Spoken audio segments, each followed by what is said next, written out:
दशलक्षण पर्व की पूजन में उत्तम शौच अंग तक की बात अपन ने की थी। उत्तम शौच अंग का अर्घ्य अपन ने देखा था पिछली बार। एक बार थोड़ा सा और दोहरा लेते हैं, क्योंकि पिछली बार की उसमें रिकॉर्डिंग में पूरा हो नहीं पाया, तो कुछ लोगों की ये समस्या थी कि आखिर क्या विषय सुन नहीं पाए। एक बार थोड़ा सा उत्तम शौच का अर्थ अपन दोहराएंगे, उसके बाद फिर आगे सत्य पर बात करेंगे। धरि हृदय संतोष करहु तपस्या देह सो, शोच सदा निर्दोष धर्म बड़ो संसार में।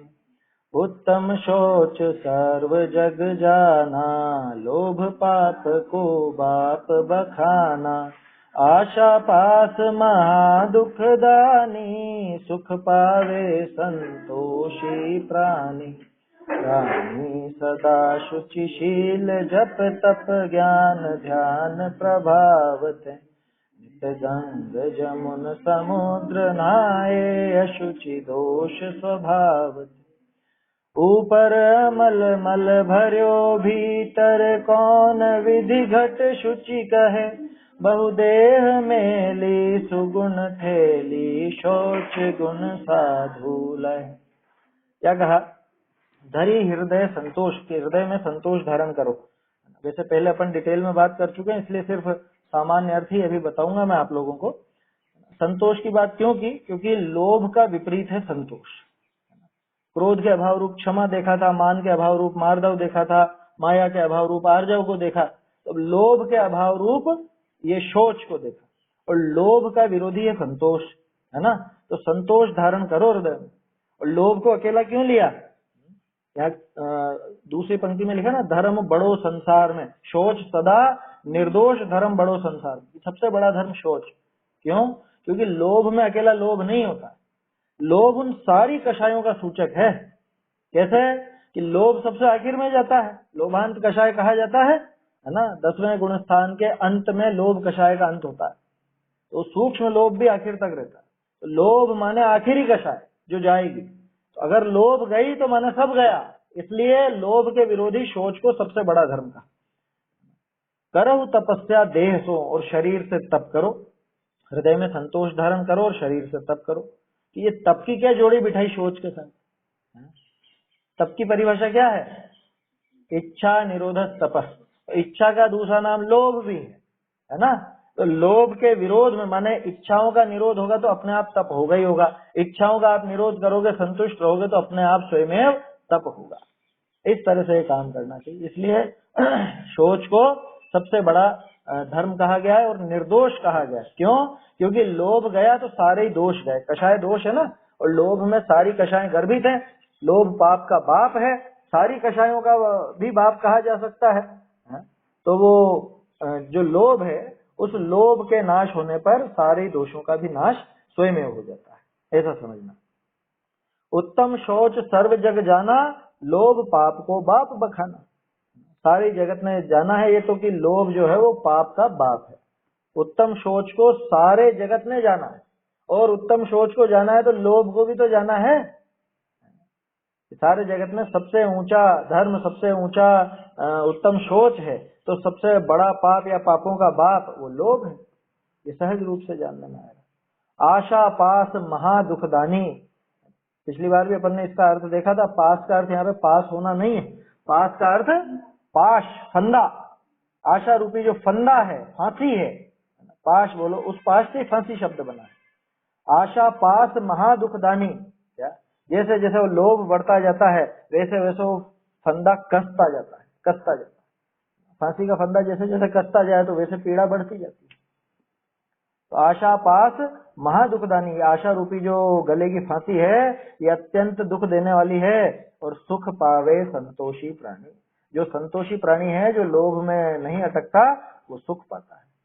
स्पष्ट बात है। कैसे सुख पाता है? कि जिसके लोभ नष्ट हो गया, सारी कषाय भी नष्ट हो गई, तो फल स्वरूप अभी अनंत सुख आने ही वाला है। वास्तविकता में देखो तो भी सुख पाता है। और लौकिक में भी यही कहावत है कि संतोषी सदा सुखी, है ना। प्राणी सदा शुचि। प्राणी हमेशा पवित्र होता है। किससे? शील से, जप से, तप से, ज्ञान और ध्यान के प्रभाव से, इनसे पवित्र होता है। और हम तो क्या सोचते हैं कि शरीर को खूब नहला लो धुला लो या बहुत सज संवर के बैठ जाओ, वो पवित्रता होगी। अन्य मत में तो नहाने धोने को भी धर्म कहा जाता है, इसलिए वो तीर्थ प्रसिद्ध होते हैं। कौन से? कि जिन तीर्थों में तीर्थ बनते ही वहां पे खास तौर पर जिसके आसपास कुछ नहाने की जगह हो, कोई पोखर हो, कोई नदी हो, तालाब हो, सरोवर हो, वो उस जगह को तीर्थ कहा जाता है। अन्य मत में अपने यहाँ पे तो जहां से तिरे वो तीर्थ है, और वहां पे उनके यहाँ पे क्या है कि इसमें स्नान कर लो, गंगा में नहाने से पवित्र हो जाएंगे।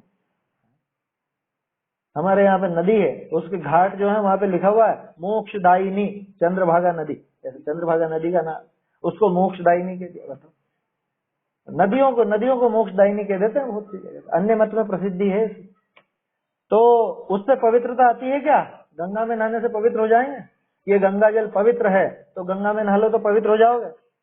नहीं हो सकते। नित्य गंग जमुन समुद्र नहाए अशुचि दोष स्वभाव से, ये स्वभाव से ही अशुचि पड़ा हुआ है, ये तो अशुचि दोष वाला है ये शरीर। आप कितना ही नहला लो, क्या ये तो अंदर ऐसा ही रहने वाला है। ऐसा समझ, स्वभाव है वो, गलत शब्द या प्रभाव। अशुचि दोष स्वभाव है। किसी की पुस्तक में प्रभाव लिखा हो तो सुधार लेना। एक नित्य नवीन पूजन संग्रह उसमें गलत छपा हुआ है, उसमें सुधार लेना जिनके पास हो पुस्तक। क्या अशुचि दोष स्वभाव से, स्वभाव से ही अशुचि है। आप ऊपर से कितना ही नहला लोगे धुला लोगे, वो तो वैसे ही रहना। देखो, सोने की अंगूठी कीचड़ में पड़ी है ना, अब उस कीचड़ को आप धो करके उसको साफ कर सकते हो। क्यों? क्योंकि कीचड़ उसका स्वभाव नहीं था, है ना, कीचड़ उसका स्वभाव नहीं था, इसलिए साफ हो गया। अगर उसके स्वभाव में ही वो अशुचिता हो, ये बताओ मांस को कितना धो दो कि मांस पवित्र हो जाए? खून को कितना धो दो कि खून पवित्र हो जाए? हड्डी को कितना धोने से वो पवित्र हो जाएगी, छूने लायक हो जाएगी? नहीं होती। तो यही सब तो भरा है ना ये अंदर, वो हड्डी मांस और खून है, मल मूत्र आदि, यही सब तो है शरीर के अंदर। और क्या है? नौ द्वार भय घिनकारी, ऐसा सब आपने पढ़ा है। तो ये तो अशुचि का अशुचि रहता है। अशुचि माने अपवित्र, शुचि माने पवित्रता। शुचि माने पवित्र, अशुचि माने अपवित्र। और शुचिता को शौच कहा जाता है, माने पवित्र होने का जो भाव है वो शौच। अशुचि दोष स्वभाव होते हैं। ऊपर अमल और मल भरियो भीतर, कि ऊपर से तो नहा धोकर और खुद को खूब साफ सुथरा समझने लग जाते हैं हम कि हमने पवित्र कर लिया, हमने शरीर को पवित्र कर लिया, ऐसा समझते हैं। ऊपर अमल, ऊपर तो बिल्कुल साफ सुथरा, कोई मल नहीं लग रहा, मल रहने नहीं दूंगा मैं कुछ। मल भरियो भीतर, लेकिन तेरे तो अंदर ही मल भरा हुआ है ना। कौन विधि घट शुचि कहे, ऐसे घड़े को किस प्रकार से, कौन विधि माने किस प्रकार से, किस प्रकार से इस घड़े को पवित्र कहा जा सकता है? समझ में ही बात? सोने का वर्क लगा है गोबर की मिठाई पर, ऐसा कुछ, ऐसी कहावत है कुछ लौकिक में। समझ में ही बात? वो गंदगी से बनी हुई मिठाई है, उस पर तुम सोने चांदी का वर्क भी लगा दोगे तो क्या उसको पवित्र कह देंगे? समझ में आ रही है बात?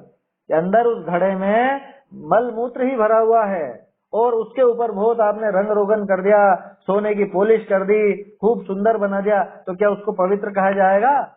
नहीं कहा जाएगा। अच्छा, उसको हाथ लगाओगे क्या आप उस घड़े को? बाहर से तो बहुत साफ सुथरा है ना, कह रहे होगा अंदर तो गंदगी गंदगी है उसके अंदर। समझ में आ रही है बात? हाँ, कौन विधि घट शुचि कहे, किस प्रकार से इस शरीर को है, घट का अर्थ यहाँ पे, वैसे घड़े की बात है वो तो उदाहरण है, लेकिन ये है घड़ा। क्या? मल मूत्र भांडा भरा गाढ़ा, ऐसा है ना, तो वहां भी भांडा कहा, वहां पे भी इसको घड़े की उपमा दी। किस प्रकार से इसको शुचि कहे। फिर भी अब इसका उल्टा करो, बहुदेह मेली मुनिराज, मुनिराज का शरीर भले ही बहुत मलिन हो, लेकिन सुगुण थैली शौच गुण साधु है। बताओ, हम रोज नहाने धोने वाले और रोज खुद शरीर को साफ रखने वाले, लेकिन इसको साफ नहीं कहा जाता, इसको पवित्र नहीं कहा जाता।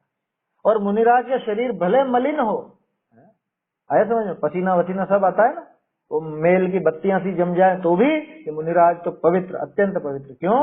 क्योंकि अंदर में वो शौच गुण धारण किया है, अंदर में सुगुण की थैली है उनके पास, रत्नत्रय भरा हुआ है अंदर में। दो उदाहरण हो गए, एक तो ऐसा घड़ा जो बाहर से बहुत सुंदर है लेकिन अंदर विष्टा मल मूत्र आदि ही भरा है। दूसरा उदाहरण ऐसा कि अंदर हीरे मोती हैं, लेकिन ऊपर से जो थैली है ना, वो थैली गंदी हो रही है। क्या? जिसके अंदर हीरे मोती रखे हैं वो थैली थोड़ी सी गंदी है, क्या करेंगे बताओ? वो घड़ा चाहिए कि वो थैली चाहिए? समझ में आ गई बात। तो वो थैली भले ऊपर से गंदी हो लेकिन अंदर उसमें रत्नत्रय मौजूद है, तो सुगुणों की थैली है वो। आया समझ में? अंदर सुगुण है, शौच गुण उन्होंने धारण किया है वास्तव में, क्योंकि वो जो ऊपर शील जप तप ज्ञान ध्यान ये सब बताया था वो सब उन्होंने धारण कर रखा, इसलिए उनका शरीर भले मलिन हो तो भी वो अत्यंत पवित्र है, और हमारा शरीर भले साफ सुथरा हो लेकिन तो भी अत्यंत अपवित्र है। क्यों? क्योंकि वो अपवित्रता तो उन कषाय भावों से आती है, वो अपवित्रता तो उस कषाय से आती है, शरीर के गंदे होने से नहीं आती। तो क्या नहाए धोए नहीं क्या? अरे नहाओ धो, लेकिन वो धर्म नहीं है, बात ये चल रही है। समझ में ही बात? नहाना धोना भी होगा, श्रावक दशा है तो वो सारे काम भी होंगे, लेकिन उससे कोई पवित्र मत समझ लेना इस शरीर को, या उससे कोई हमने धर्म कर लिया यहाँ स्नान करके, ऐसा मत समझ लेना।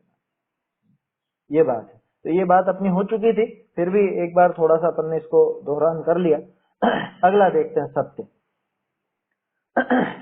कठिन वचन मत बोल, पर निंदारु झूठ तज, साच जवाहर खोल, सतवादी जग में सुखी, उत्तम सत्य व्रत पालीजे, पर विश्वास घात मत कीजे, साचे झूठे मानुष देखो, आपन पूत स्वपास न पेखो, देखो तिहायत पुरुष साचे को, दरब सब दीजिए, मुनिराज श्रावक की प्रतिष्ठा, साच गुण लख लीजिए, ऊंचे सिंहासन बैठी वसु नृप, धर्म का भूपति भया, वच झूठ से ती नरक पहुंचा, स्वर्ग में नारद गया। क्या कह रहे हैं? कठिन वचन मत बोल, पर निंदा अरु झूठ तज। ये सारे के सारे असत्य हैं, ये सब झूठ का पाप लगता है इसमें, हर एक इसमें। ये कठिन वचन, कठोर वचन, किसी को कड़वी बात बोलना, किसी को ऐसा भला बुरा कहना, होता है ना आपस में टोंटिंग करते हैं, क्या ताने मारे जाएं, ये सब क्या है?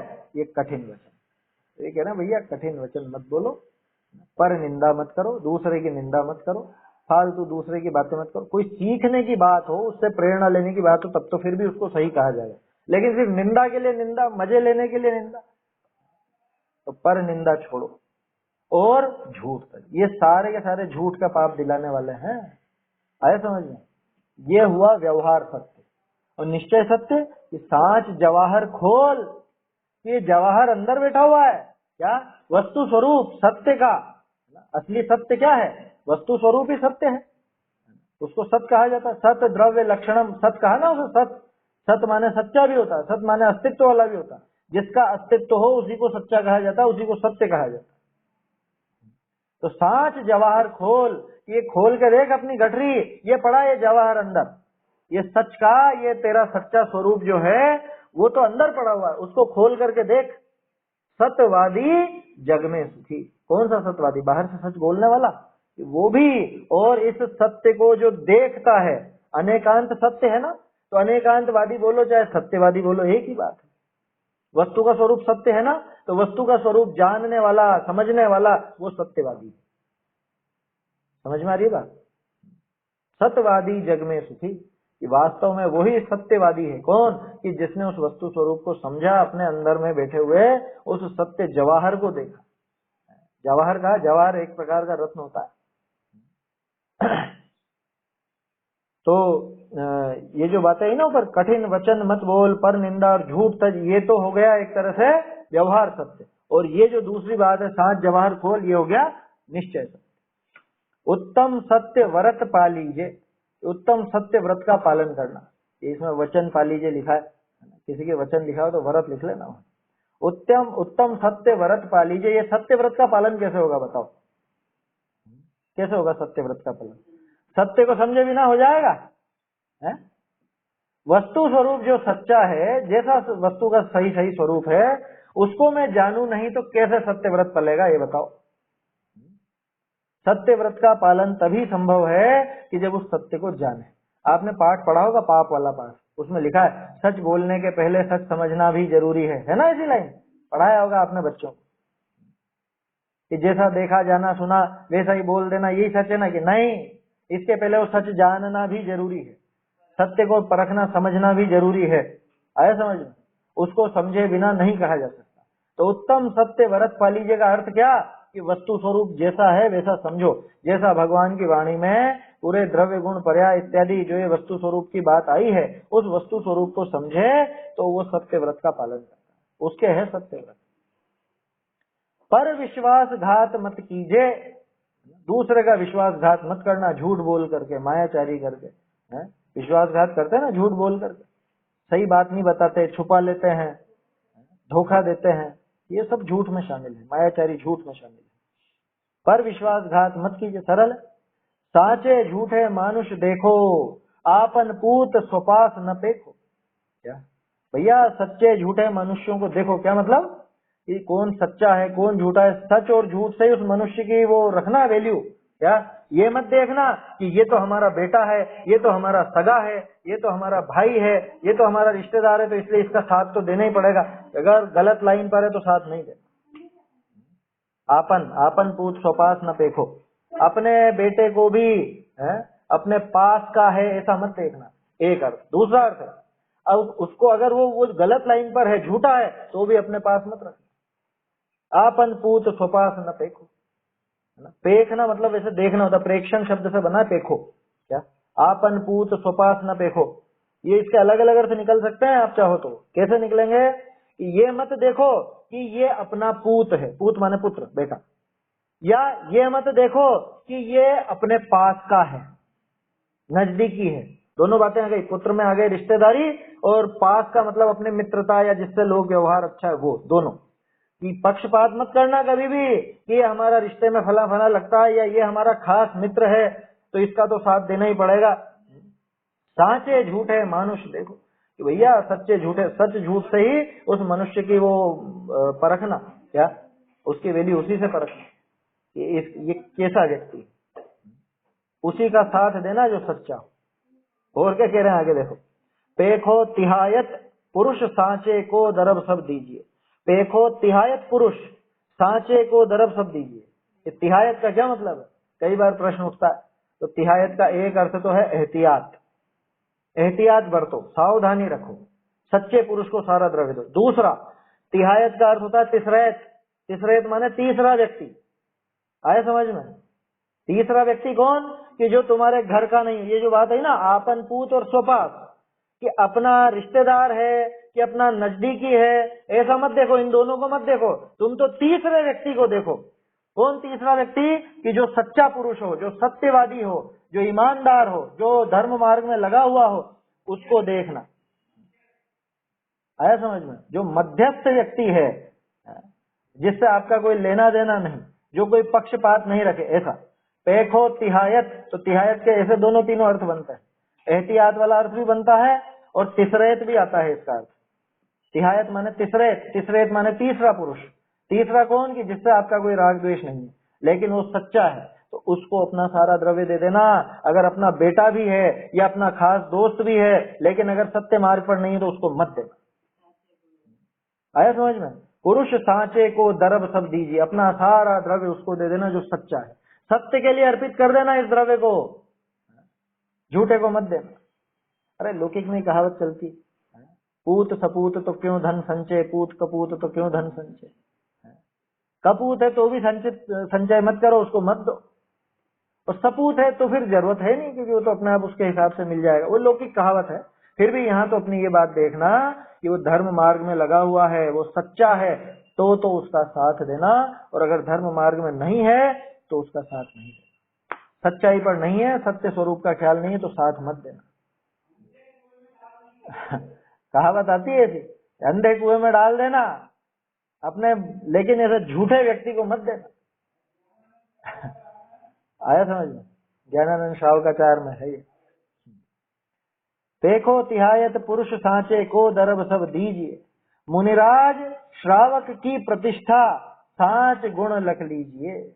मुनिराज और श्रावक की प्रतिष्ठा किससे है? तो सच गुण से है, सत्य गुण से है। समझ में ही बात? वो कहावत चलती है ना, ऐसे एक कहानी बना दी कि मुनिराज बैठे हैं और सामने से गाय निकली और गाय के पीछे पीछे आया कसाई। कसाई ने पूछा कि आपने गाय को देखा क्या निकलते हुए? क्या कहेंगे अब मुनिराज? क्या कहेंगे? अगर इधर की बताएंगे जिधर निकली है तो वो घात करेगा उसका, और ऐसा नहीं कहेंगे तो फिर झूठ हो जाएगा। अरे भाई तीसरा रास्ता भी तो है ना, क्यों देंगे जवाब? वो कोई गुलाम है क्या? वो चुप रहेंगे, वो मौन से रहेंगे, नहीं देना जवाब। उनको क्या पड़ी है? ऐसे जवाब देते फिरेंगे तो आत्म ध्यान कब करेंगे? ऐसे तो कोई भी आएगा कि महाराज इधर का रास्ता कहाँ से है, तो ये बताते फिरेंगे कि ये काम है क्या उनका? जंगल में किस लिए बैठे थे? जंगल में जाकर के तो इसलिए बैठे थे कि यहाँ फालतू जो माथा खाने वाले लोग हैं उनसे थोड़ा सा समय मिल सके। अब वहां पे वो लोग पहुंच करके प्रश्न करेंगे और ये जवाब देते रहेंगे तो ऐसे तो ये खुद का काम ही नहीं कर सकेंगे, कोई जवाब नहीं देंगे। अरे मुनिराज और श्रावक की प्रतिष्ठा इस सत्य गुण से है, सच्चाई से है। आए समझ में? और सच्चाई सत्य बोलने अकेले का नाम नहीं है, क्योंकि सत्य बोलने को आप उत्तम सत्य कहोगे तो जब मुनिराज आत्मलीन है तब उनके उत्तम सत्य है या नहीं? या फिर चलो मुनिराज की बात छोड़ो, आज जो अनंत अनंत सिद्ध अपने आत्म स्वरूप में लीन है उनके उत्तम सत्य है या नहीं है? उनके उत्तम सत्य है या नहीं? अगर बोलने को आप उत्तम सत्य कहोगे तो फिर तो उनके सत्य है ही नहीं, क्योंकि वो तो बोलते ही नहीं, शरीर ही नहीं, जीवान ही नहीं, बोलेंगे क्या? सिद्ध भगवान क्या बोलेंगे? समझ में आ रही है बात? इसलिए ये उत्तम सत्य उस वस्तु के सत्य स्वरूप समझने का नाम है वास्तव में, सच बोलने का नाम नहीं है। कि तो क्या सच नहीं बोलेंगे? अरे ये बात ही नहीं चल रही सच बोले कि नहीं बोले, उसको भी व्यवहार से सत्य कहा जाता है, लेकिन असली सत्य तो उसको समझने से। ठीक है, ऐसा समझना चाहिए। तो मुनिराज और श्रावक की प्रतिष्ठा किससे है? तो सत्य धर्म से है, सांच गुण से है। लख लीजिए कि मुनिराज और श्रावक की प्रतिष्ठा इस उत्तम सत्य से है, इस सांच गुण को, सच्चाई को देख लो। कौन से सच्चाई को देख लो? कि जो सच्चाई भगवान ने दिव्य ध्वनि में बताई है ना, वस्तु का जो यथार्थ स्वरूप है, प्रत्येक पदार्थ का जो स्वरूप है, उस स्वरूप को देखो, ये उत्तम सत्य है। ऊंचे सिंहासन बैठी वसु नृप। अभी वसु का किस्सा तो सबको ध्यान है ना? वो वायु स्फटिक का सिंहासन था उसका। 3 तरह का स्फटिक होता है, एक साधारण होता है, एक जल स्फटिक होता है, एक वायु स्फटिक होता है। जल स्फटिक की विशेषता यह है कि अगर उसको पानी में रख दिया तो दिखेगा ही नहीं, मालूम ही नहीं पड़ेगा कि यहाँ पे। और वायु स्फटिक इतना ऐसा गजब का होता है कि यहाँ आपके सामने रखा और मालूम नहीं पड़ा। वो लंका में रावण ने वो वायु स्फटिक की दीवारें बना रखी थी, तो ये सारे के सारे घबरा गए, बिल्कुल फंस गए, सबके माथे फूट रहे हैं, हाथ पांव फूट रहे हैं। ये सब गए थे ना उत्पात मचाने, अंगद वगैरह सब, हनुमान जी वगैरह सब, तो परेशान हो गए वहां पर, मिले नहीं, रास्ता नहीं मिले, क्योंकि दिख तो रही नहीं था। और आगे बढ़े और फिर फूटे, आगे बढ़े और पैर फूटे। पढ़िए पद्म पुराण। खैर वो दूसरा किस्सा। तो ये जो राजा वसु था, इसका वायु स्फटिक का सिंहासन था, और ये उस सिंहासन पे ऊपर बैठता था। लोगों को स्फटिक का नीचे का आधार नजर नहीं आता था, तो ये क्या कहते हैं, आकाश में सिंहासन है। और सत्य के मामले में प्रसिद्धि थी इसकी, कि बिल्कुल सही निर्णय देता है और सच बोलता है, सच का साथ देता है। तो लोग सोचते हैं कि उस सच के प्रभाव से राजा वसु आकाश में बैठता है। आया समझ में? ऐसी कहावत थी उसके लिए। अब फिर क्या हुआ, वो नारद और पर्वत का वो जो किस्सा हुआ, और इसने क्या कहा था, वसु ने क्या कहा था? यूं कहा था कि अज का अर्थ बकरा है, ऐसा कुछ भी नहीं कहा इसने, है ना? इसने तो सिर्फ इतना कहा कि जो ये पर्वत कहता है वो सत्य, बस। वो झूठ का अनुमोदन किया इसने, भले वो गुरु माता के कहने पे किया हो, लेकिन क्या, अरे वो क्या करे बेचारा, वसु की भी क्या गलती, अब गुरु माता कह रही है तो नहीं मानेगा क्या? नहीं मानेगा, क्यों मानेगा? सच का साथ देवे ना। समझ में ही बात? वो वचन निभाना ज्यादा काम का है कि सच का साथ देना ज्यादा काम का है? सच का साथ दे। अरे हमने वचन दे रखा था, हम वचन से बंधे हुए थे। अरे होंगे वचन से बंधे हुए, वो पाप का वचन था तुम्हारा जो तुम बंधे हुए थे, पाप का साथ दोगे क्या उस चक्कर में? ऊंचे सिंहासन बैठ वसु नृप, है ना? वसु राजा ऊंचे सिंहासन बैठ करके धर्म का भूपति भया, धर्माधिकारी हुआ ना, निर्णय करने वाला सच और झूठ का। और वच झूठ सेती, उस झूठ का सेवन करने से, उसका अनुमोदन करने से नरक पहुंचा और स्वर्ग में नारद गया। तो नारद को भी तो उसी गुरु ने पढ़ाया था ना, वो गुरु माता उसकी भी तो थी, वो तो नहीं आया बातों में कि अरे मैं गुरु माता का विरोध नहीं करूं, विद्रोह नहीं करूं, उसने तो नहीं करा ना ऐसा। उसने तो कि नहीं, उन्होंने ऐसा अर्थ नहीं बताया था, ये अज का अर्थ तो पुराना धान्य होता है और उससे ही वो पूजन आदि कार्य करने चाहिए, ये बकरे बकरा उसका अर्थ नहीं होता, ये उसने कहा स्पष्ट रूप से। उदाहरण तो उस व्यावहारिक बात का है, आए समझ में? सच बोलने के उदाहरण दिया है उत्तम सत्य के लिए। वास्तविक उत्तम सत्य तो वो सत्य स्वरूप को समझ में आ रही बात? चलिए आगे बढ़ते हैं।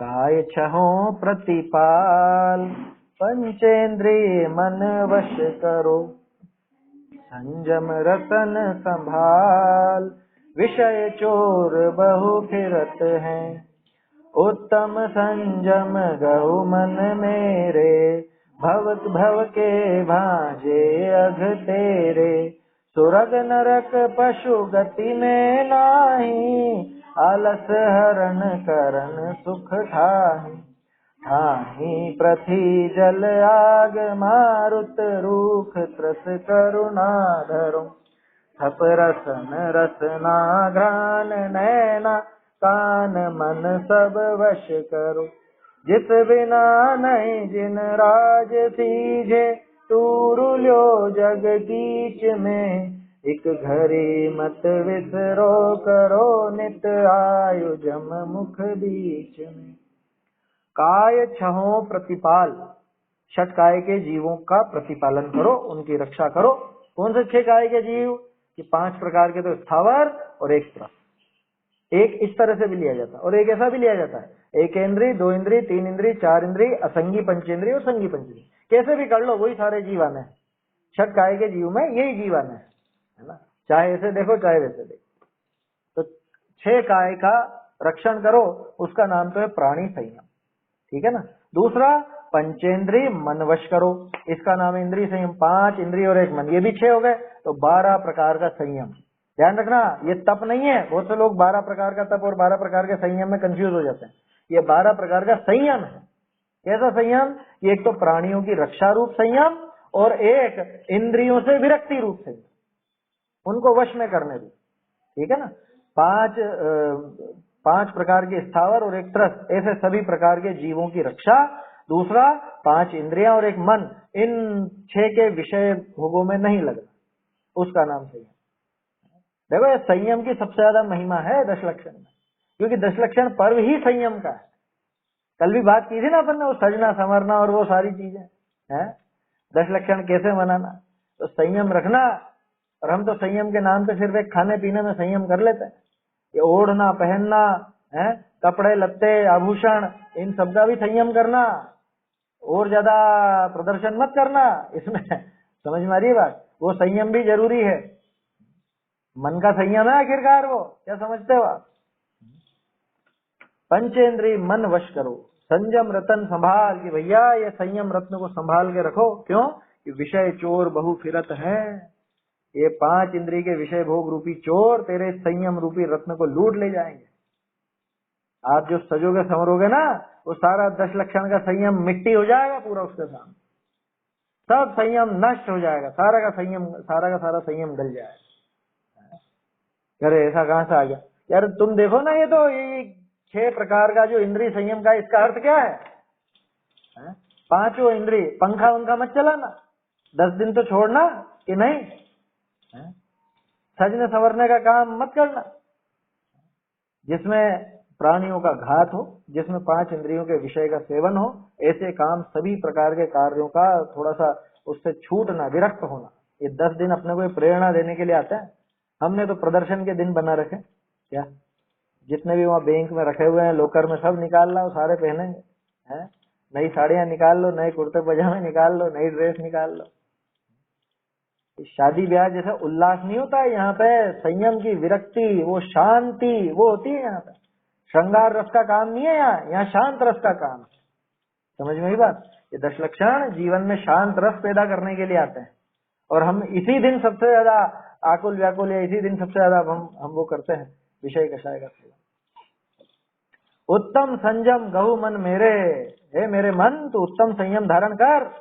खास तौर पर तो मन को ही समझाने की बात है। बाकी इंद्रियों का संयम भी कर लेता है जी, क्या इंद्रियों का संयम भी रख लेता है, लेकिन ये मन को काबू में करना ये भारी पड़ता।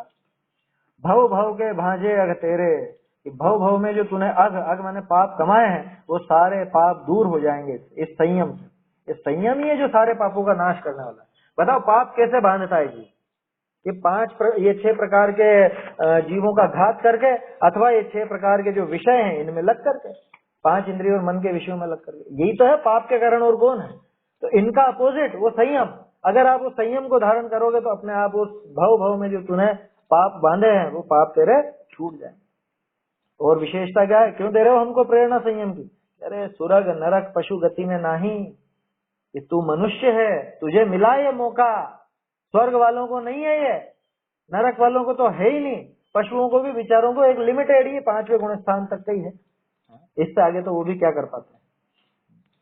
सुरग नरक पशु गति में, 3 गतियों में तो ये संयम है ही नहीं। आलस हरण करण सुखटा है, और कैसा है ये? आलस को हरने वाला है, आलस्य को हरने वाला। प्रमाद का विपरीत है ना संयम, तो प्रमाद का एक नाम आलस भी है, ये सभी प्रकार का आलस दूर करता है। और करण सुख ठाही, सुख रूपी पृथ्वी को करने वाला है। कौन सी सुख रूपी पृथ्वी? वो अष्टम पृथ्वी, अष्टम वसुधा सिद्ध शिला, वो दिलाने वाला है ये। अब ये तो कौन सा 56 छंद है ये, तो इसकी विशेषता ये चौथी पंक्ति का जो आखिरी शब्द है वो 5वीं पंक्ति में शुरू में फिर से रिपीट होता है, उसका कोई अलग से वहां पे अर्थ नहीं। ठाही पृथ्वी जल आग मारुत रूख। पृथ्वी, पृथ्वी का एक, जल का एक तो स्पष्ट है, आग माने अग्नि का एक, मारुत यानी वायु का एक, और रूख, रूख माने वृक्ष, वृक्ष का ही बिगड़ा हुआ रूप है रूख, रूखड़ा बोलते हैं अभी भी। और त्रस, हो गए 6 काय के जीव, 5 तो ये स्थावर हो गए, और ये त्रस, इनकी करुणा धरो। एक तो ये प्राणी संयम हो गया, और सप्रसन यानी स्पर्शन, रसना जीवान, घ्राण ये नाक का, और नैना आंखें, कान कर्ण होगी 5 इंद्रिय, और मन, सब वश करो, इन सबको वश में करो भैया। 6 प्रकार का प्राणी संयम भी रखो और 6 प्रकार का इंद्रिय संयम भी पालो। क्यों? कि जिस बिना नहीं जिन राज सीझे, तू रुलियो जग कीच में। इसके बिना देखो दो उदाहरण लिए, एक तो जिनेंद्र भी, जिनेंद्र भगवान तीर्थंकर भी, साक्षात तीर्थंकर भी जब तक संयम धारण नहीं करते तब तक मुक्त नहीं हो सकते। बोलो आदिनाथ जी वगैरह सबको दीक्षा तो लेनी पड़ी ना, नहीं लेनी पड़ी, संयम धारण नहीं करना पड़ा क्या? तो सबने संयम धारण किया। संयम ऐसी चीज है कि जिसके बिना तो जिनराज, साक्षात तीर्थंकर, अरहंत देव भी, अरहंत तो फिर बाद में बनते हैं, वो तीर्थंकर भी जिसके बिना नहीं सीझे, सीझने का मतलब सिद्ध होना, कि तीर्थंकर भी जिसके बिना सिद्ध नहीं हो सकते, और जिसके बिना तू रुलियो जग कीच में, तो इस जगत के कीचड़ में रुलता रहा, दुखी होता रहा, कब से? अनादिकाल से, अनंत काल बीत गया इस संसार में तुझे भटकते भटकते। किस वजह से? संयम धारण नहीं करा, इस वजह से। और ये संयम की याद दिलाने के लिए, संयम में आगे बढ़ाने के लिए, जीवन को पवित्र बनाने के लिए पर्व आते हैं संयम के। समझ में आ रही है बात? तू रुलियो जग कीच में, जिसके बिना, जिसको धारण कर लेगा तो इस जगत के कीचड़ से तो पार हो जाएगा। एक घड़ी मत विसरो, एक घड़ी भी मत विसरो इसको। एक घड़ी कितने की होती है? घड़ी का अर्थ समझते हैं? 24 मिनट की एक घड़ी है ना, लगभग 24 मिनट की एक घड़ी, 2 घड़ी का एक मुहूर्त, ऐसा। कितनी होती है दिन भर में? 8 पहर में 60, सुना होगा ना ये, है 60 घड़ी होती है दिन भर में ऐसा। इंग्लिश हिसाब में तो 24 घंटे हो गए।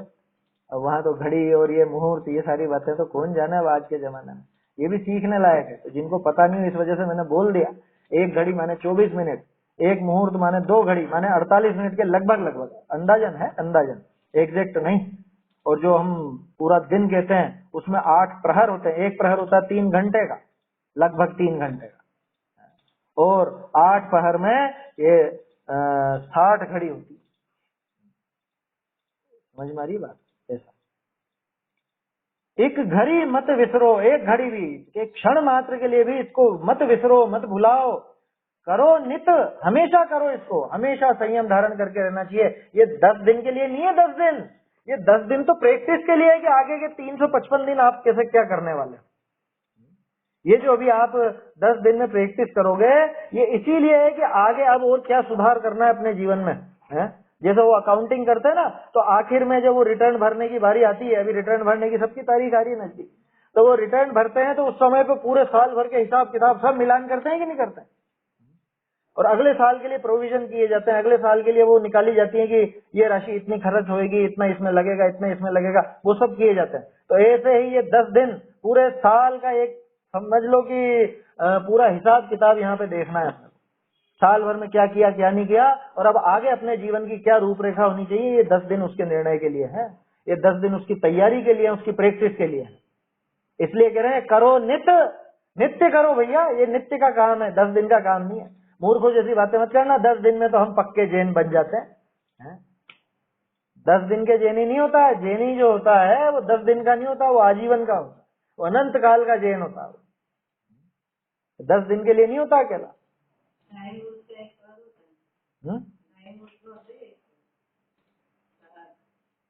एक प्रहर 3 घंटे का लगभग, 2.5 मुहूर्त का कैसे होगा? देखो, आयु जम मुख बीच में, बहुत सी जगह यहाँ पे आयु जय मुख बीच में ऐसा लिखा मिलेगा। बहुत से लोग ऐसे ही बोलते हैं, अभी आएंगे बेचारे 10 दिन के धर्मात्मा, वो बोलेंगे आयु जय मुख बीच में, उनको मालूम ही नहीं है क्या है, लाइनें क्या है, क्या लिखा है, वो लिखना पढ़ना भी नहीं आता ढंग से, आवे तो गलत छप जाए तो सुधार नहीं सकते। आयु जम मुख बीच में, यम के मुंह के बीच में है। अपन ने पढ़ा ना आत्मानुशासन में, वो मगरमच्छ की दाढ़ों के समान, क्या ये जन्म और मरण, ये मगरमच्छ की दाढ़, और इनके बीच में बैठा हुआ, ये दाढ़ बंद हुई और काम खत्म, खेल खत्म पूरा का पूरा, ये जीवन चला जाए। तो आयु कैसी है अपनी, कि ये आयु तो यम के मुंह के बीच में पड़ी हुई है, इसका मुंह बंद हुआ और ये समाप्त, यहाँ से ये मनुष्य भाव गया पूरा। ये बहुत दुर्लभ मनुष्य भाव की प्राप्ति हुई है, इस मनुष्य भाव को ऐसे ही मत गंवा देना। नित्य इसका स्मरण करो, नित्य नित्य इसको ध्याओ, नित्य इसका आचरण करो, संयम का पालन नित्य करने जैसा है, 8-10 दिन के लिए, अष्टमी 14 के लिए नहीं है। ठीक है, अगला देखते हैं।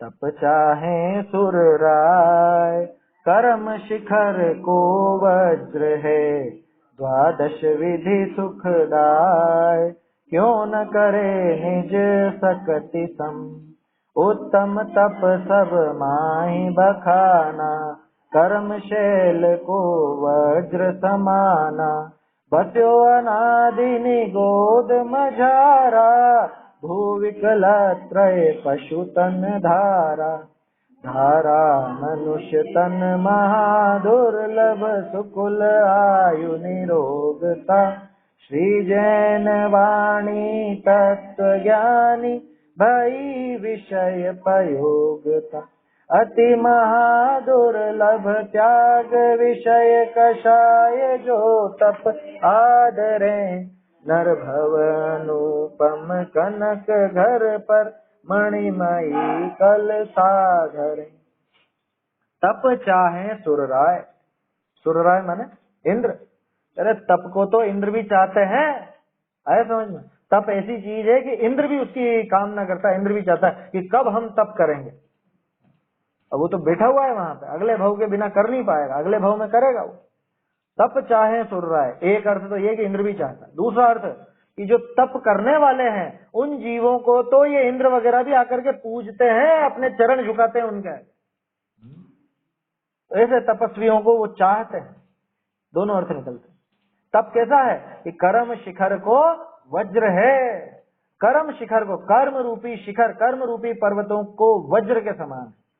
एक वज्र और शिखर का क्या लेना देना? अरे ये संस्कृत में और ये लौकिक में उक्ति है कि ये जो बिजली है, बिजली, ये बिजली गिरती है तो पहाड़ के 2 टुकड़े कर देती। पहाड़ों को तोड़ने वाला कौन? कि बिजली। आया समझ? वो जो वज्र है, वज्र से इन पहाड़ों को जीर्ण शीर्ण विदीर्ण कर दिया जाता है, टुकड़ा कर दिया जाता है। ऐसे ही कर्म रूपी महापर्वत आसानी से टूटने वाला है क्या? इसके लिए कोई भारी बिजली चाहिए। ये ऐसे टूटने वाला नहीं है, छोटा मोटा कोई रेत का टीला नहीं है जो आपने दिया घूसा और टूट गया है। तो बड़ा भारी पर्वत है कर्म का, अनादिकाल से सिंचित होता होता इतना बड़ा हो गया, एवरेस्ट से भी बड़ा।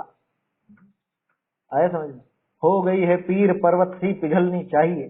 क्या ये जो पीड़ा है अनंत काल की पीड़ा, ये पर्वत जैसी हो गई है, ये कर्मों की, कर्मों का पर्वत इतना भारी हो गया, तो इसके लिए बहुत भारी वज्र चाहिए। कौन है वो वज्र? वो तप है, कि तप आकर के और इसको धड़ाधड़ खिरा देता।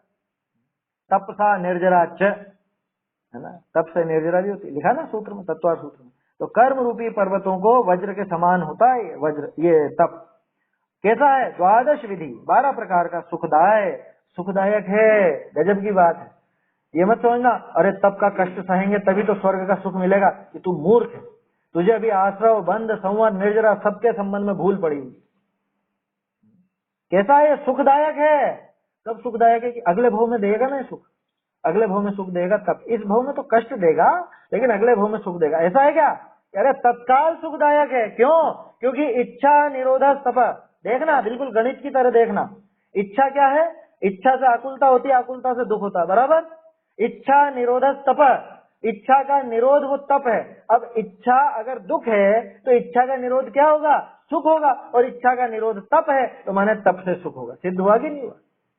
ऐसे गणित से सिद्धि होती है। बिल्कुल गणित जैसा हिसाब लगाओ। क्या? इच्छा माने आकुलता माने दुख, इच्छा का निरोध माने आकुलता का निरोध माने सुख। तो इच्छा का निरोध तप ही तो है, तो तप बराबर सुख। तो तप सुखदायक है। कब? अगले भव में नहीं, इसी भव में। ये बताओ, मुनिराज जो तप तपते हैं तो वो दुखी होते हैं कि सुखी होते हैं तप करके? वो सुखी होते हैं, उसमें उनको सुख दिखता है। जगत तो कहता है अरे दुख दुख दुख, कष्ट है, कितना भयंकर कष्ट है मुनिराज। मुनिराज कहते हैं मूर्ख है तू, तेरी आंखों में दोष है, तुझे बराबर नजर नहीं आता। हम परम सुखी हैं तप तप कर, और तुझे लगता है हम दुखी हैं। कितने प्रकार का? 12 विधि, 12 प्रकार का। और कैसा है? सुखदायक है। क्यों न करे निज शक्ति सम, कि अपनी शक्ति के अनुसार क्यों नहीं करता। कितनी बड़ी प्रेरणा दे दी कि अरे साहब इसमें ज्यादा तप नहीं होता हमसे। अरे जैसा होता है वैसा ही कर। 12 प्रकार का तप है, 6 प्रकार का बहिरंग तप है, 6 प्रकार का अंतरंग तप है। एक बार नाम दोहरा लेते हैं, किसी को ध्यान नहीं हो तो। अनशन है ना, फिर ऊनोदर, अवमोदर जिसका नाम है, फिर वृत्ति परिसंख्यान, फिर रस परित्याग, विविक्त शय्यासन, काय क्लेश। ये 6 प्रकार का तो बहिरंग तप पूरा शरीर के आधार में चलता है, जिसमें से 3 या 4 पे इसके स्वाद से संबंधित है ना।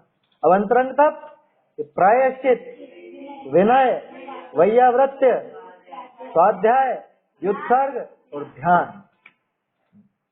जिसमें ये व्युत्सर्ग और ध्यान बिना स्वाध्याय के बनते नहीं। स्वाध्याय सबसे ऊंचा तप, एक ध्यान को छोड़ करके सबसे ऊंचे तप में गिनती होती है स्वाध्याय।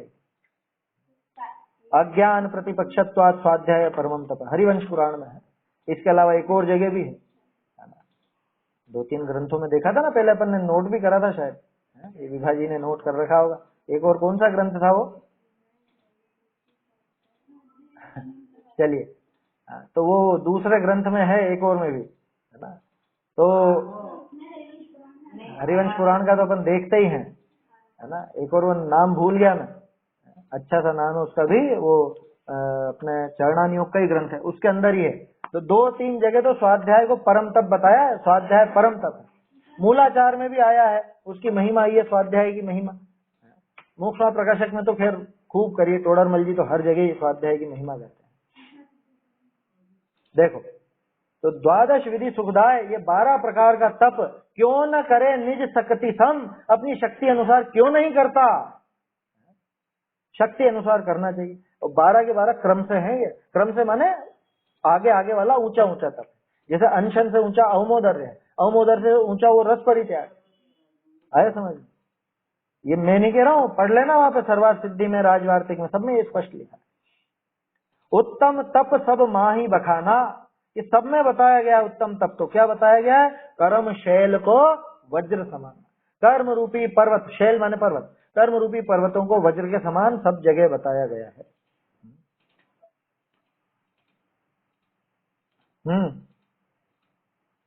हाँ, क्यों प्रायश्चित क्यों नहीं होगा? जो गलत काम हुए हैं, कुछ भी दोष हुए हैं, कोई अपराध हुआ है, उसका प्रायश्चित लो। अलग अलग विधि है सबकी। खास चीज तो प्रायश्चित में यह है कि जो काम हुआ है वो काम आगे फिर ना हो, ऐसा वो प्रायश्चित होता है। उसको याद दिलाने के लिए कुछ ऐसी प्रतिज्ञा ली जाती है, कुछ भी इस तरह का काम किया जाता है जिससे वो पाप फिर से ना हो सके, उसको प्रायश्चित कहते हैं। तो प्रायश्चित विधि सब अपने ग्रंथों में है ना। उसमें आप देखोगे तो अलग अलग का अलग अलग मिलेगा आपको, कोई दिक्कत नहीं। सबसे खास चीज है उस कार्य की जो गंभीरता थी उसको पहचान करके फिर से वैसा अपराध ना हो, कुछ ऐसा काम करो, वो प्रायश्चित है। यह नहीं कि कुछ भी हो गया और साहब मैंने तो आज खाना छोड़ दिया, हो गया प्रायश्चित, कि तू कल फिर पाप करेगा और फिर कल को खाना छोड़ देगा। ऐसे ऐसे प्रायश्चित कर करके पाप करता रहेगा, ये कहाँ की विधि हुई? आगे फिर से वो पाप ना हो ऐसा दंड लेवे, उसका नाम है प्रायश्चित। आया समझ में? ऐसा है। और है गंभीरता से, उसमें काफी विस्तार से विवेचन है, अभी अपना वो विषय नहीं है, क्योंकि यहाँ तो अभी अपने को इसको पूरा समझना है पूजन की पंक्तियों को। तो ऐसे 12 प्रकार के जो तप हैं, ये कैसे हैं? ये कर्म रूपी शैल को वज्र समान सभी ग्रंथों में कहे गए। बस्यो अनादि निगोद मझारा, अनादि काल से तो निगोद में रहता रहा। निगोद मझारा मतलब निगोद में रहा। भू विकलत्रय पशुतन धारा, निगोद से निकला तो भू माने पृथ्वी का एक बन गया। पृथ्वी का एक तो एक नाम लिया है, बाकी पांचों लगा लेना। क्या? पृथ्वी, जल, है ना, अग्नि, वायु, वनस्पति, पांचों प्रकार का स्थावर हो गया। वहां से निकला तो विकलत्रय हो गया। विकलत्रय 2 इंद्रिय बन गया, 3 इंद्रिय बन गया, 4 इंद्रिय बन गया, ऐसा बन गया पशुतन धारा, है ना। या फिर तिर्यंच बन गया, संगी पंचेंद्रिय हुआ तो तिर्यंच बन गया। अब सोचो तो सही, उत्तरोत्तर दुर्लभता है ना इसमें, उत्तरोत्तर दुर्लभता। धारा मनुष्य तन महादुर्लभ। अब सबसे ज्यादा दुर्लभ बताओ कौन सा भव? सबसे ज्यादा दुर्लभ ये मनुष्य भव है। द्रव्य से भी दुर्लभ, क्षेत्र से भी दुर्लभ, काल से भी दुर्लभ और भाव से भी दुर्लभ, है ना। अभी पूरा विस्तार नहीं करूंगा, ये विस्तार देखना हो तो सम्यक ज्ञान चंद्रिका की पीठिका के आखिर में टोडरमल जी ने द्रव्य, क्षेत्र, काल, भाव से दुर्लभता बताई है मनुष्य भव, वहां देखिएगा। धारा मनुष्य तन महादुर्लभ। अभी दुर्लभता समाप्त हो गया, अब आगे टॉप पे कि नहीं मनुष्य भी बन जाए लेकिन सुकुल मिलना, जैन कुल मिलना दुर्लभ। आसान है क्या? कितने हैं जैन? जैन कुल में पैदा हुओं की बात कर रहा हूँ, पालन करने वाले तो आगे की बात आएगी। पैदा हो गए जैन कुल में, जिनके माँ बाप जैन हैं, ऐसे भी कितने हैं? पूरे देश विदेश के सब मिला लो तो भी 1 करोड़ नहीं होते। समझ में आ रही बात? अत्यंत दुर्लभ है। पहली बात तो मनुष्य होना अत्यंत दुर्लभ। मनुष्य हो भी जाए तो जैन कुल मिलना अत्यंत दुर्लभ। जैन कुल मिल भी गया तो वो आयु मिलना दुर्लभ। अरे पेट में ही मर गया, अरे पैदा होकर ही मर गया, अरे 2-4 साल का होकर के ही मर गया, या थोड़ा बड़ा होकर के ही मर गया। अच्छी भली आयु मिल जाना, धर्म करने लायक आयु मिल जाना, ये अत्यंत दुर्लभ। तो हो गया पूरा कि नहीं, आयु तो अच्छी भली मिल गई लेकिन पूरा जीवन रोग ही रोग दशा बनी रही, रोग में पूरा जीवन बीतता जा रहा है। क्या कर, आज इस डॉक्टर के यहाँ, कल उस डॉक्टर के यहाँ, आज दिल्ली, कल बंबई, कल अहमदाबाद, कल कहाँ इलाज कराते जा रहे हैं कि साहब पहले पेट में तकलीफ थी, पेट की तकलीफ दूर हुई तो सिर की तकलीफ आ गई, सिर की दूर हुई तो ये आ गई, वो आ गई, आंखों की आ गई, नाक कान की आ गई, और कुछ नहीं तो बैठे बैठे कैंसर हो गया, भागते फिरो इधर से। तो जीवन ये जो मिला है, इसमें आयु मिलना तो दुर्लभ है ही, लेकिन आयु में फिर निरोगता मिलना उससे भी ज्यादा दुर्लभ। कि ठीक है अब तो पूरा हो गया, सबसे दुर्लभ तो यही है कि नहीं, ये सब मिल भी जाए, स्वस्थ भी हो, आयु भी अच्छी हो, लेकिन श्री जैन वाणी, तत्व ज्ञानी, तत्व ज्ञान दिलाने वाली है जैन वाणी, जिन वाणी मिल जाना सबसे ज्यादा दुर्लभ। समझ में आई बात कि नहीं? हम तो रोज मंदिर सब जाते हैं कि नहीं, आप देखो ना मंदिर जाने वालों की संख्या कितनी, वो प्रक्षाल पूजन करने वालों की संख्या कितनी, और ये जिनवाणी का अभ्यास करने वालों की संख्या कितनी, देख लो कितनी दुर्लभता है। तो भगवान की प्रतिमा में पानी ढोलने वाले सैकड़ों लाखों मिलेंगे, लेकिन भगवान ने जो कहा है वो जो उन्होंने वो गंगा बहाई है, उसमें स्नान करने वाले, यानी वो दिव्य ध्वनि का, जिनवाणी का अभ्यास करने वाले कम मिलेंगे। कितनी है संख्या बताओ? अब तो और बड़े बड़े भूत चढ़ गए उन पर। देखिए क्या कह रहे हैं, अति महादुर्लभ। अब अत्यधिक, अत्यंत दुर्लभ कौन? त्याग। अत्यंत दुर्लभ है वो त्याग की नहीं, अत्यंत दुर्लभ वो त्याग नहीं है। अत्यंत दुर्लभ तो है उन विषय कषाय को त्याग करके जो तप को आदरते हैं, तप को ग्रहण करते हैं, वो है सबसे ज्यादा दुर्लभ। क्योंकि ये सारी चीजें मिल भी जाएं, कौन सी सारी चीजें? कि हमको जैन कुल भी, मनुष्य भव मिल गया, मनुष्य भव में जैन कुल मिल गया, जैन कुल में आयु मिल गई, आयु के साथ साथ निरोगता मिल गई, अरे निरोगता छोड़ो, धर्म की थोड़ी सी हल्की फुल्की रुचि भी हो गई, और उसके बाद जिनवाणी भी मिल गई, और जिनवाणी को समझने लायक बुद्धि भी मिल गई। अब बुद्धि भी मिल गई, लेकिन उसके बावजूद उस तप का आदर, तप का आचरण वो कितने कर पाते हैं? अभी अपने ऊपर बात आती है। अपन स्वाध्याय तो खूब करते हैं, ये सारी बात समझने का प्रयास भी करते हैं, लेकिन वो तप का आचरण कहाँ कर पाते हैं? थोड़ा बहुत अध्यात्म पढ़ लिया तो यूं कहने लग जाएंगे, अरे क्या होता है बाहरी क्रिया से? आत्मा को पवित्र करो, पवित्र करो। कैसे करेगा ये तो बता है? एसी कूलर पंखे में बैठ करके पवित्र कर लेगा तू आत्मा को? तुझसे जरा सी गर्मी सहन नहीं होती है और तू वो तप धारण कैसे कैसे तप करेगा? बता, आत्मा को कैसे पवित्र करेगा? देखो ध्यान रखना, मैं ये नहीं कह रहा हूं कि वो बाहरी क्रिया से कुछ धर्म होता है, बाहरी क्रिया में धर्म नहीं है, लेकिन वो शिथिलाचार में भी धर्म नहीं है, वो विषय कषाय भोगने में भी धर्म नहीं है। उन विषय कषाय का त्याग करके जो तप का आचरण करे, वास्तव में तप क्या चीज है कि इच्छा के निरोध का नाम ही तप है, इच्छा निरोधक तप है। तो अंतरंग में इच्छा घटती है तो बाहर में अपने आप ही वैसा कार्य भी बनता है, अपने आप ही बाहर में उस तरह का आचरण भी होता है। अंदर में आपको उस गर्मी के प्रति कोई द्वेष भाव नहीं रहा तो बाहर में क्या आप पंखा कूलर एसी चलाते हुए दिखोगे? कि नहीं साहब, हमको तो समभाव है, गर्मी हो कि सर्दी हो सब सहन कर लेते हैं हम तो। ये क्या सहन कर लेता, तू ये चला क्यों रहा है? कि नहीं, ये तो ऐसे ही नहीं होता। तेरे मन में अगर उसकी इच्छा नहीं है तो बाहर में वो क्रिया कैसे दिखेगी तेरी? तेरे मन में अगर वो अभक्ष भक्षण की इच्छा नहीं है तो बाहर में तू कैसे अभक्ष खाता हुआ दिख जाएगा? तेरे मन में अगर आहार की इच्छा ही नहीं है तो बाहर में आहार कैसे दिखेगा तेरा, भोजन कैसे दिखेगा? बात समझ में आ रही है? तो अंदर में वो इच्छा समाप्त होती है तो फल स्वरूप बाहर में वो तप भी नजर आ जाता है ना, तो वो क्रिया भी नजर आ जाती है, उस तरह की क्रिया बन जाती है। समझ में आ रही है बात?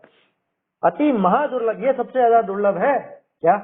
मनुष्य भाव पाके। पहले तो एक तो देखना मनुष्य भाव तक की दुर्लभता, उसके बाद देखना मनुष्य भाव में भी क्या सबसे ज्यादा दुर्लभ। तो सबसे ज्यादा दुर्लभ है उस तप का आदरना, यानी उस तप को ग्रहण करना। नर भव अनुपम कनक घर पर मणिमयी कलसा धरे। जो व्यक्ति उन विषय कषायों को त्याग करके, है ना, विषय कषायों को त्याग करके और उस तप को आदरते हैं, तप का आचरण करते हैं, वो कैसे हैं कि वो इस नरभव रूपी अनुपम कनक घर, कनक घर मतलब सोने का महल हो, जैसे सोने का घर। अब उस सोने के घर पे उसकी शोभा कब बने कि उसके ऊपर एक कलश विराजमान कराया जाए, कलश स्थापित किया जाए, मणियों का कलश। सोने का मकान हो और उसके ऊपर मणियों का कलश हो। कलश समझ गया ना, वो छतरी जैसा बन के ऊपर जो कलश रहता है, कलश माने मटका नहीं तो ऊपर ही ऊपर वो कलश स्थापित किया जाता है उसकी शोभा के लिए।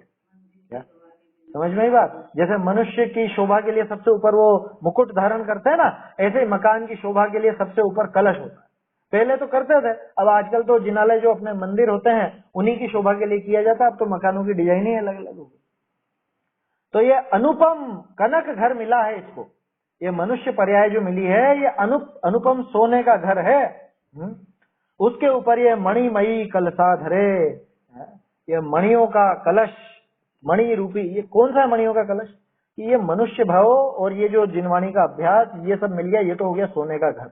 अब अगर ये तप का आचरण करे तो ये तप इसके लिए उस मणियों के कलश का काम करेगा, ये इसकी शोभा बढ़ाएगा।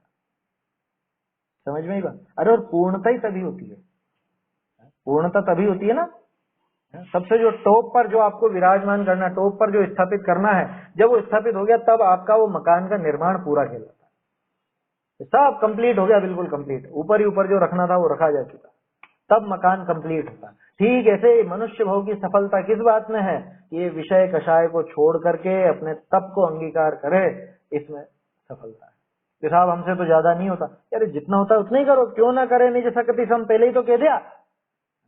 तो ये मत सोचना कि हम तप नहीं कर सकते, कर सकते हो, जितनी अपनी सामर्थ्य हो उस हिसाब से तप करना। कौन सा? अब वापस से ये कहते से ही लोगों का दिमाग वहां जाएगा बाहरी तप, कि बाहर में कुछ ऐसा करूं, कुछ ऐसा करूं, ऐसा करूं। अरे वो सब अपने आप होगा, तो अंदर से आसक्ति घटा, अंदर से विरक्ति ले, अपने आप बाहर में वो चीजें नजर आ जाएंगी। ये 10 दिन करके देखना थोड़ा, कि हाँ हाँ 10 दिन हम उपवास कर लेंगे, हो जाएगा तब। अरे अंदर से वो कषाय घटाओ, वो विषयों में प्रवृत्ति घटाओ अंदर से, है ना। ये ओढ़ने पहनने इसमें ही कर लेना, यही बहुत बड़ा तप हो जाएगा। समझ में आ रही है बात? यही क्या कम तप हो जाएगा क्या? इच्छा के निरोध को तप कहते हैं आखिर का? क्या रे ये भी कोई तप है क्या? 12 तप में तो नाम ही नहीं आया, सादे कपड़े पहनने को तो 12 तप में तप गिना ही नहीं। अरे तुम्हें दिखता नहीं है आया समझ में? उसमें शामिल कर सकते हैं, आसानी से देखा जा सकता है। व्युत्सर्ग किसको कहते हैं? व्युत्सर्ग, व्युत्सर्ग तप नहीं देखा क्या? व्युत्सर्ग किसको बोलते हैं? व्युत्सर्ग बोला जाता है त्याग को, छोड़ने को। तो त्याग है, त्याग तो खुद धर्म है ही सही, है ना। और व्युत्सर्ग नाम का तप भी है। तो व्युत्सर्ग में त्याग किया जाता है ये 10 दिन में बिल्कुल भी ये रंग बिरंगे या ये जो भी है दिखावटी जिससे ज्यादा शोभा बढ़े, साज सज्जा के जो साधन है, आभूषण वगैरह हैं, इनका 10 दिन के लिए त्याग। 10 दिन नहीं पहनूंगा।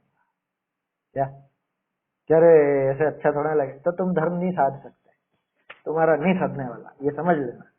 समझ में आ रही है बात? यार ऐसी तो बात कहीं पढ़ने को मिलती नहीं है। वो अब आपकी मर्जी है, आपको उनसे भी विरक्ति हो तो वो भी छोड़ देना। तप में तो कुछ विशिष्ट होता है ना, जब आप तप करते हो तो जो डेली में खाते हो उसमें भी तो घटाते हो ना। डेली में जो खाते हो उससे भी तो घटाओगे कि नहीं घटाओगे? कि 10 दिन मीठा नहीं खाना, 10 दिन नमक का नहीं खाना, 10 दिन हरित का है तो नहीं खाना, कम से कम इतना तो करते ही हो। तो डेली में जो आप करते हो उसमें भी तो उच्चती करते हो ना, उसमें भी तो और घटाते हो ना। तो डेली जो पहनते हो उसमें भी घटा लेना। जैसा मन बने, यहाँ तो है जैसी शक्ति हो, जैसे सामर्थ्य हो, करना भैया, प्रयास करना, ये विचार करना। ये 10 लक्षण ही शिक्षा देने आते हैं अपने को।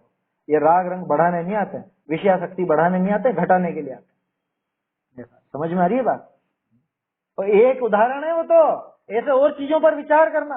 10 दिन हम पंखा नहीं चलाएंगे, 10 दिन हम चटाई पर सोएंगे, जिससे जैसा बन सके। कमर में दर्द हो तो मत करना ऐसा काम जिससे आकुलता बढ़ जाए। समझ में आ रही है बात? खींच करके कोई क्रिया नहीं करता समझदार व्यक्ति, जबरदस्ती नहीं करता, अपनी सामर्थ्य देखता है। हाँ, एक और चीज ध्यान आ गई, ये सब चीजें जो भी आप करना चाहते हो तो एक बार वो प्रतिज्ञा का प्रकरण जो था अपना वो पढ़ लेना, उसको अच्छे से समझ लेना। फिर से प्रतिज्ञाएं लेने से पहले जो भी प्रतिज्ञा आप लेना चाहते हो, पेज नंबर 238, 39, 40 है ना, और 203, 4 ये सब पढ़ लेना मोक्ष प्रकाशक में। उस पर तो काफी अच्छी विस्तार से चर्चा हुई थी अपनी। हाँ हाँ हाँ हाँ, अलग से वो दिए भी हैं प्रतिज्ञा के लिए, अलग से एक अकेला भी व्याख्यान था प्रतिज्ञा के संबंध में, वो भी आप सुन सकते हो। खैर सुनो मत सुनो, लेकिन वो पढ़ जरूर लेना, है ना, क्योंकि सुनना तो व्यक्तिगत रुचि का विषय है, समय ज्यादा लगता है, ये पढ़ने में समय ज्यादा नहीं लगेगा। उसके बाद ही क्या करना क्या नहीं करना 10 लक्षण में वो भूमिका बना लेना अपनी, डेली का छोड़ें कि नहीं छोड़ें। हैं? देखो क्या कह रहे हैं, ठीक है ना, हो गया ये तो। मणिमयी कलसा धरे, ये मनुष्य भव की सार्थकता, मनुष्य भव की सफलता इसी चीज में। ये छंद हो गया अपना, समय भी काफी हो गया है। अब ये 3 छंद और बचते हैं, 3 छंद और जयमाला। 3 छंद और जयमाला है, इसको फिर अपन आगे अगली बार में देखेंगे, अगली बार जब भी मौका बनेगा। अब तो 10 लक्षण 10 तारीख से प्रारंभ होने वाले हैं, उसके पहले शनिवार को, अच्छा 10 से है, 10 तारीख से है ना, 11 से नहीं है, 10 से है। इस बार पाटा चौथ से बैठ रहा है, तो शनिवार को, आज क्या तारीख है, आज तो 5 है ना। हाँ, तो बस 4 दिन बाद ही शनिवार तो आगे आएगा, देखेंगे बीच में कभी एक आध दिन, या फिर आज दोपहर में भी रख सकते हैं, देख लेंगे जैसा भी बनेगा। क्या? हाँ हाँ, शाम को ले सकते हैं, ये भी आपने सही सुझाव दिया, शाम को भी ले सकते हैं अपन। हाँ, आज शाम को ही देख लेंगे, आज शाम को 7 बजे देख लेंगे, ताकि 7 बजे ही ये आज बैठ जाएंगे तो ये अपना पूरा हो जाएगा, विषय भी पूरा हो जाएगा, आसानी से देख सकते हैं। चलिए, तो ये 10 लक्षण की, हाँ हाँ हाँ, बहुत बढ़िया, आराम से बोलिए। तो कौन सा भाग बताया? पुस्तक 13, धवला पुस्तक 13, खंड 5, है ना, भाग 4, 26वां सूत्र, पृष्ठ 54 पर है। 54 वो तो पृष्ठ तो बदल जाएगा, अलग अलग जगह के प्रकाशन होंगे तो, लेकिन इसके अंदर आप देख सकते हो इच्छा निरोधक तप वहां पर दिया हुआ है ना। तो हमको वो चीजें ध्यान रखनी चाहिए, ये अच्छे से समझना चाहिए, तब जाके पूजन में आनंद आएगा। नहीं तो ऐसे ही बस जैसे हर साल पढ़ते आ रहे हैं वैसे ही पढ़ लेंगे। आया समझ में? पूजन का अर्थ बहुत सुंदर है, ध्यानत राय जी की बहुत सुंदर पूजा है, इसको हमको बहुत अच्छे से समझना चाहिए। चलिए, चैतन्य का स्मरण प्रतिक्षण ही करो रे, भव के अनंत दुख को क्षण में हरो रे, अक्षय अनंत निज सौख्य निधान पा